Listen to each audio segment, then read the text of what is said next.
எனது வாழ்க்கையிலும் உங்களது வாழ்க்கையிலும் இறைவன் ஒரு கஷ்டமான காலத்தை கடக்கக்கூடிய சூழலை ஏற்படுத்தினால், ஒரு விஷயத்தை கொடுப்பதற்கு இறைவன் தாமதப்படுத்தினால் ஒன்றை புரிந்து கொள்ளுங்கள், அது இறைவனுடைய அருள். அது அந்த கஷ்டமான காலத்திற்கு பிறகோ அந்த தாமதத்திற்கு பிறகோ என்ன கிடைக்கும் என்பதை இறைவன் ஒருவனே அறிந்தவன்.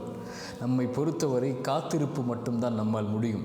இறைவன் நோயை கொடுத்தால் தான் சுகத்தை கொடுக்க முடியும். இறைவன் கஷ்டத்தை கொடுத்தால் தான் இன்பத்தை உணர முடியும்.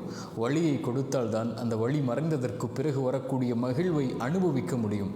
உலகத்தில் இருள் வந்தால் எப்படி வெளிச்சம் வருமோ அதுபோன்று சிரமங்களும் கஷ்டங்களும் வந்தால்தான் அதற்கு பிறகு வரக்கூடிய நிலைமை இன்பமாக மகிழ்ச்சியாக மாறும். காரியங்கள் அனைத்தையும் அவன்தான் நிர்வகிக்கிறான். எல்லா பொருளின் மீதும் அவன்தான் ஆற்றல் உள்ளவனாக இருக்கிறான். அவனை சார்ந்திருந்து அவன் கொடுக்கக்கூடிய விஷயத்தை கஷ்டத்திற்கு பிறகு காத்திருந்து பெற்றுக்கொண்டால் அதைவிட உலகத்தில் பெறக்கூடிய வெகுமதி எதுவும் இருக்க முடியாது.